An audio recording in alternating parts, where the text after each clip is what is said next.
Hi, എൻ്റെ E പാക്കിൻ്റെ ഹോൾഡിങ്ങിൽ ഞാൻ എന്ത് ചേഞ്ച് വരുത്തി എന്നുള്ള കാര്യമാണ് ഈ വീഡിയോയിൽ പറയാനായിട്ട് ഉദ്ദേശിക്കുന്നത്. ഇ പാക്ക് ഹോൾഡ് ചെയ്യുന്നവരാണെങ്കിൽ മാർക്കറ്റിൽ നടക്കുന്ന കാര്യങ്ങൾ അറിയുമെന്ന് വിചാരിക്കുന്നു. ഒന്ന്, ഇ പാക്കിൻ്റെ ഈ ക്വാർട്ടറിലെ റിസൾട്ട് എന്ന് പറയുന്നത് എക്സ്പെക്ട് ചെയ്ത രീതിയിൽ വന്നിട്ടില്ല. അതായത് 30-35% പ്രതീക്ഷിച്ചത് 22% കുറഞ്ഞു പോയിട്ടുണ്ട്. അത് മാനേജ്മെന്റ് കമ്മിറ്റിയിൽ തന്നെ ഒരു പരിധി വരെ കവർ ചെയ്തിട്ടുണ്ട്. കാരണം മാനേജ്മെന്റ് ഇത് ക്ലിയർ ആയിട്ട് പറഞ്ഞിട്ടുണ്ട് എന്തുകൊണ്ടാണ് അങ്ങനെ സംഭവിച്ചതെന്നുള്ള കാര്യമൊക്കെ. പക്ഷേ മാനേജ്മെന്റ് കമ്മിറ്റി വന്നിരുന്ന അന്ന് ഈവനിങ് ആണ്, അതായത് റിസൾട്ട് വരുന്ന ദിവസം വൈകിട്ടായിരുന്നു. ആ സമയം കൊണ്ട് തന്നെ സ്റ്റോക്ക് ഏകദേശം ഒരു 10% അതായത് ലോവർ സർക്യൂട്ട് അടിച്ചിരുന്നു അന്നത്തെ ദിവസം. അപ്പോൾ ആ രീതിയിലായിരുന്നു ട്രേഡിംഗ് നടത്തിയിരുന്നത്. അത് കഴിഞ്ഞിട്ട് മാനേജ്മെന്റ് കമ്മിറ്റിയിൽ നമുക്ക് അത്യാവശ്യം ഈ ഒരു കാര്യത്തിലൊക്കെ ഈ ക്വാർട്ടറിൽ എന്താ സംഭവിച്ച കാര്യം എന്നൊക്കെ മാനേജ്മെന്റ് ക്ലിയർ ആയിട്ട് പറഞ്ഞു തരിക. അത് പിന്നെ അടുത്ത ക്വാർട്ടറിൽ അവർ കവർ ചെയ്യുന്നുള്ള കാര്യം, ഈ വർഷത്തെ ഗൈഡൻസ് കാര്യങ്ങളെല്ലാം അവർ മെയിൻറ്റെയിൻ ചെയ്യുമെന്നൊക്കെ പറഞ്ഞുകൊണ്ട് തന്നെ അത് അത്യാവശ്യം പോസിറ്റീവ് ആയിട്ടായിരുന്നു. പക്ഷേ ആ ഒരു കമന്ററിയിൽ തന്നെ മാനേജ്മെന്റ് ഒരു കാര്യം പറഞ്ഞിരുന്നു, അടുത്ത ഫിനാൻഷ്യൽ ഇയറിൽ അവരുടെ റവന്യൂ ഗ്രോത്ത് എന്ന് പറയുന്നത് ഏകദേശം ഒരു 1800 കോടിയിലായിരിക്കും റവന്യൂ എത്തുക എന്നുള്ള കാര്യം പറഞ്ഞു. അതായത് 20% ഗ്രോത്ത് ആണ് മാനേജ്മെന്റ് പറഞ്ഞിരിക്കുന്നത്. അത് നോക്കിയാൽ കഴിഞ്ഞ ഈ ഒരു ഫിനാൻഷ്യൽ ഇയറിൽ 30-35 ഗ്രോ ചെയ്യുന്ന കമ്പനി അടുത്ത ഫിനാൻഷ്യൽ ഇയറിൽ 20% ഗൈഡ് ചെയ്യുക എന്ന് പറഞ്ഞാൽ കമ്പനിയുടെ ഗൈഡൻസ് കുറയാമെന്നാണ്. ഒരു സ്റ്റോക്കിന്റെ ഗൈഡൻസ് കുറയാന്ന് പറഞ്ഞാൽ അതിന്റെ ഏണിങ്സ് കുറയും, അതായത് പ്രോഫിറ്റ് കുറയും, EPS കുറയും. അതിനനുസരിച്ചിട്ട് അവരുടെ വാല്യുവേഷൻസും ആ രീതിയിൽ വരില്ല, വാല്യുവേഷൻസ് കൂടും.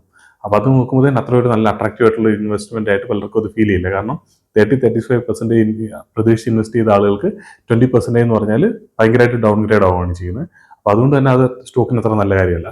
പക്ഷേ ഞാൻ ലൈവായിട്ട് മാനേജ്മെന്റ് കമന്റ് കേട്ടതാണ്. പക്ഷേ മാനേജ്മെന്റ് പറഞ്ഞു വെച്ചിട്ട് എനിക്ക് അന്നേരം അവർ കൃത്യമായിട്ട് അടുത്തൊരു ഫിനാൻഷ്യൽ ഇയർ ഞങ്ങൾ ഇതേ ചെയ്യുള്ളൂ എന്നുള്ള രീതിയിൽ പറഞ്ഞിട്ടല്ല ഫീൽ ചെയ്തത്. ആ സമയത്ത് ഫീൽ ചെയ്തിരുന്ന ഒരു അതായത് ഈ ഇൻഡസ്ട്രി ഗ്രോ ചെയ്യുന്ന ഒരു 11-12% ഈ ഒരു PV സെക്ടർ ഗ്രോ ചെയ്യുന്നത്. അപ്പോൾ അതിന്റെ ഡബിളെങ്കിലും ഞങ്ങൾ മിനിമം ഗ്രോ ചെയ്യുന്നുള്ള രീതിയിലേക്കാണ് മാനേജ്മെന്റ് പറഞ്ഞത്. പക്ഷെ അതിന്റെ കൂടെ തന്നെ വേറൊരാൾ ചോദിച്ചിരുന്നു, ഇത് 30-35% ലോങ് ടൈം ഉണ്ടായിരുന്നത് വീണ്ടും ഈ ഗൈഡൻസ് ഇപ്പോൾ 20 ആയിട്ട് കുറയ്ക്കുകയാണെന്ന് ചോദിക്കുമ്പോഴത്തേനും ഞങ്ങൾ അങ്ങനെ 30-35 എന്നുള്ള ക്ലിയർ ആയിട്ട് പറഞ്ഞിരുന്നില്ല. അതുകൊണ്ട് 20% മുകളിൽ ഞങ്ങൾ എന്തായാലും ഗ്രോ ചെയ്യും, അതാണ് ഞങ്ങളിപ്പോൾ പറയുന്നുള്ള രീതിയിൽ മാനേജ്മെന്റ് പറഞ്ഞു. അതാണ് കുറച്ചും കൂടെ മാർക്കറ്റിൽ ഒരു പാനിക് ക്രിയേറ്റ് ചെയ്തിരിക്കുന്നത്. കാരണം 30% പറഞ്ഞിരുന്നത് ഇപ്പോൾ 30% എന്ന് പറഞ്ഞൊരു ഫിഗറേ ഇല്ല, 20ക്ക് മേളിലായിട്ട് മാത്രമേ ഞങ്ങൾ ഗ്രോ ചെയ്യുള്ളൂ എന്നുള്ള രീതിയിൽ പറയുമ്പോൾ ഒരു ഗൈഡൻസ് പോലെ തന്നെ ഫീൽ ചെയ്യും അത്. പക്ഷെ എനിക്ക് പേഴ്സണലായിട്ട് തോന്നിയത് ആ ഒരു രീതിയിൽ അടുത്തൊരു ഫിനാൻഷ്യൽ ഇയറിലേക്കുള്ള ഗൈഡൻസ് ഈ ഒരു സമയത്ത് തരുവാണെന്നുള്ളൊരു ഫീൽ അല്ല എനിക്ക് ആ സമയത്ത് തോന്നിയത്. കാരണം എന്താണെന്ന് വെച്ചാൽ ഇപ്പോൾ അടുത്ത ക്വാർട്ടറോടെ കിടക്കുകയാണ്. അതുകൊണ്ട് തന്നെ ഇപ്പോൾ ഓൾറെഡി സ്റ്റോക്കിന്റെ ഈ ഒരു ക്വാർട്ടറിലെ പെർഫോമൻസ് ഭയങ്കര ഡൗൺ ആണ്, ഉദ്ദേശിച്ച പോലെ വന്നിട്ടില്ല. മാർക്കറ്റിൽ അതിൽ തന്നെ ഒരു പാനിക്കുണ്ട്.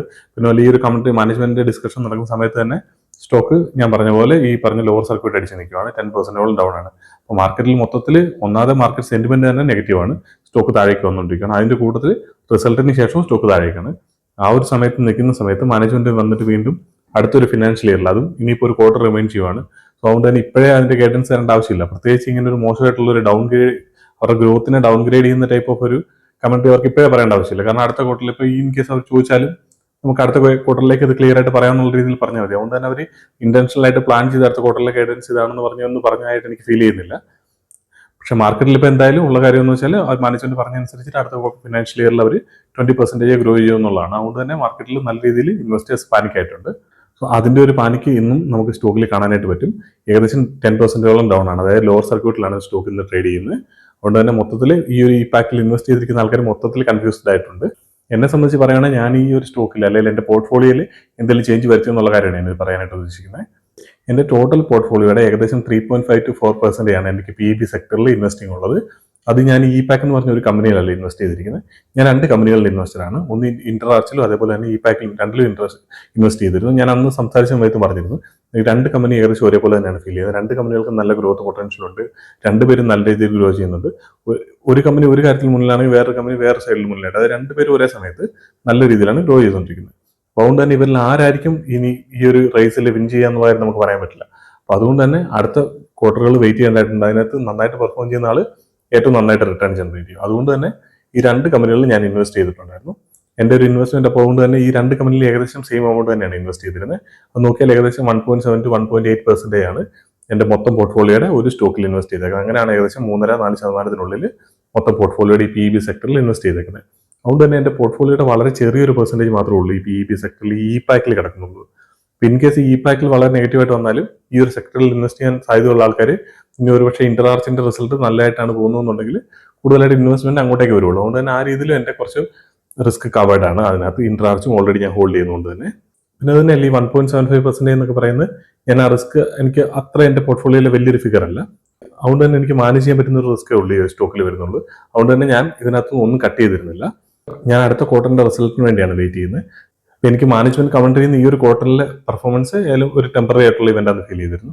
അതുപോലെ തന്നെ ഈ ഒരു ഫിനാൻഷ്യൽ അവരുടെ ഗൈഡൻസും എനിക്ക് തോന്നുന്നു അടുത്ത ഒരു ക്വാർട്ടർ എൻഡിന്റെ സമയത്ത് അവർ പ്രോപ്പർ ആയിട്ടുള്ള ഗൈഡൻസ് തരുമെന്നാണ് ഞാൻ വിചാരിക്കുന്നത്. അപ്പോൾ അങ്ങനെ നോക്കിയിട്ടാണ് ഞാൻ ഇതുവരെ അത് സെല് ചെയ്യാതിരിക്കുന്നത്.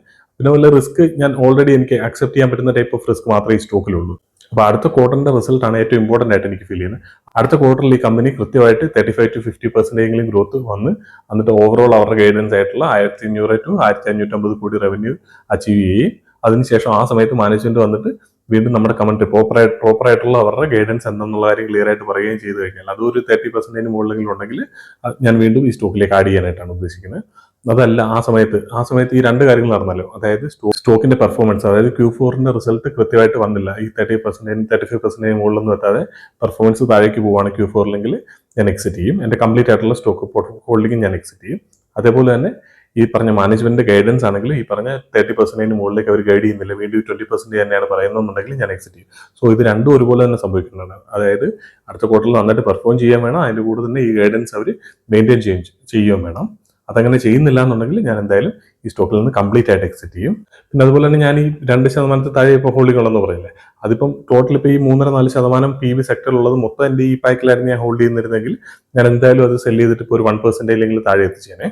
കാരണം എന്താണെന്ന് വെച്ചാൽ അത്രയും വലിയൊരു പോർട്ട്ഫോളിയോയുടെ ഒരു പെർസെൻറ്റേജ് നമുക്ക് ഇത്ര വലിയ റിസ്ക് ചെയ്ത് നമ്മൾ കീപ്പ് ചെയ്യുന്നതിനകത്ത് വലിയ അർത്ഥമില്ല. അതുകൊണ്ട് തന്നെ നിങ്ങളുടെ റിസ്ക്കും കാര്യങ്ങളൊക്കെ നോക്കിയതിന് ശേഷം നിങ്ങൾക്ക് എത്രയാണ് ഇത് അക്സെപ്റ്റ് ചെയ്യാൻ പറ്റുമോ. ഇതിപ്പം എന്നെ സംബന്ധിച്ചിടത്തോളം ഇപ്പം സ്റ്റോക്കിന് അടുത്ത ക്വാർട്ടറിൽ ഇപ്പം മാനേജ്മെന്റ് വന്നിട്ട് ഇതുപോലെ എക്സിക്യൂട്ട് ചെയ്യുന്നില്ല, അല്ലെങ്കിൽ ഈ പറഞ്ഞ ഗൈഡൻസ് കുറച്ചാണ് കാണിക്കുന്നതെന്നുണ്ടെങ്കിൽ ഞാൻ എന്തായാലും ആ സമയത്ത് എക്സിറ്റ് ചെയ്യും. ആ സമയത്ത് സ്റ്റോക്ക് ഒരുപക്ഷെ ഇതേപോലെ ഇങ്ങനെ സംഭവിച്ചാൽ ഇതിലും താഴേക്ക് പോകും. കാരണം എന്താണെന്ന് വെച്ചാൽ വീണ്ടും സ്റ്റോക്ക് അവിടെ നിന്ന് മോശമാവുകയാണ് ചെയ്യുന്നത്. അപ്പം അങ്ങനെ സംഭവിച്ചു കഴിഞ്ഞാൽ സ്റ്റോക്ക് ഇപ്പോൾ ഉള്ളതിൽ നിന്ന് വീണ്ടും താഴേക്ക് പോയിട്ട് നമ്മുടെ ഒരു 50, 60, 70% ഒക്കെ ചിലപ്പോൾ ലോസ് വന്നേക്കാം. സോ ആ ലോസ് നമ്മൾ അക്സെപ്റ്റ് ചെയ്യാൻ റെഡി ആണെന്നുണ്ടെങ്കിൽ മാത്രമേ നമുക്ക് ഇതിനകത്ത് ഹോൾഡ് ചെയ്തതിനകത്ത് വലിയ അർത്ഥമുള്ളൂ. കാരണം എന്താണെന്ന് വെച്ചാൽ ഇപ്പം അതല്ല, ഇപ്പം അടുത്ത ക്വാർട്ടറിൽ ഇതെല്ലാം ഓക്കെ ആവും എന്ന് പറഞ്ഞ് നമുക്ക് ഇരിക്കാൻ പറ്റില്ല. നമ്മളത് എന്താണ് നടക്കുന്നതെന്ന് നമ്മൾ വെയിറ്റ് ചെയ്യണം. അപ്പോൾ അത് ഓക്കെ ആയാൽ സ്റ്റോക്കിലേക്ക് വേണമെങ്കിൽ നമുക്ക് ആഡ് ചെയ്യാം. അവിടെ ചിലപ്പോൾ സ്റ്റോക്കിന്റെ പെർഫോമൻസ് വന്നേക്കാം. അതല്ല, സ്റ്റോക്കിന്റെ പെർഫോമൻസ് മോശമാവുകയും ഇത് കൃത്യമായിട്ട് എല്ലാ കാര്യങ്ങളും നേരെ വന്നില്ല എന്നുണ്ടെങ്കിൽ സ്റ്റോക്ക് ഇവിടുന്ന് വീണ്ടും താഴേക്ക് പോകും. അതും നമ്മൾ റിയലൈസ് ചെയ്യണം. സോ താഴേക്ക് പോവുകയാണെങ്കിലും ഈ പറഞ്ഞ രണ്ട് കാര്യങ്ങൾ ഏത് സംഭവിച്ചാലും ഞാനത് എക്സിറ്റ് ചെയ്തിരിക്കും. അതായത് പെർഫോമൻസ് ഇല്ലെങ്കിലും ഗൈഡൻസ് കുറച്ചാലും. സോ അത് എത്ര ലോസ് വന്നെന്ന് പറഞ്ഞാൽ ഞാൻ എക്സിറ്റ് ചെയ്തിരിക്കും. അതല്ലാതെ അവിടെ താഴേക്ക് പോകുമ്പോഴത്തേന് വീണ്ടും ലോങ് ടൈം ഇൻവെസ്റ്റർ ആയിട്ട് മാറിയിട്ട് ഞാൻ ഈ സ്റ്റോക്ക് തിരിച്ചു വരുന്നിടം വരെ ഇത് ഹോൾഡ് ചെയ്യാൻ പോകുന്ന അങ്ങനെ ഒരു സ്റ്റാൻഡ് എടുത്തിട്ട് അതിൽ കണ്ടിന്യൂ ചെയ്യാനായിട്ട് ഉദ്ദേശിക്കുന്നില്ല. അവിടുന്ന് മോശമാകണമെന്നുണ്ടെങ്കിൽ അന്നേരം തന്നെ എക്സിറ്റ് ചെയ്യും. സോ നിങ്ങൾ നിങ്ങളുടെ ഈ പറഞ്ഞ പോലെ തന്നെ റിസ്കുകളും കാര്യങ്ങളൊക്കെ നോക്കിയതിന് ശേഷം മാത്രം സ്റ്റോക്കിലുള്ള ഹോൾഡിംഗ് കണ്ടിന്യൂ ചെയ്യണോ അല്ലെങ്കിൽ സെല് ചെയ്യണോ എന്നുള്ള കാര്യങ്ങളൊക്കെ നിങ്ങളുടെ റിസ്കിനനുസരിച്ചിട്ട് മാത്രം ഡിസിഷൻസ് എടുക്കുക. നമുക്ക് എന്തായാലും അടുത്തൊരു വീഡിയോയിൽ കാണാം.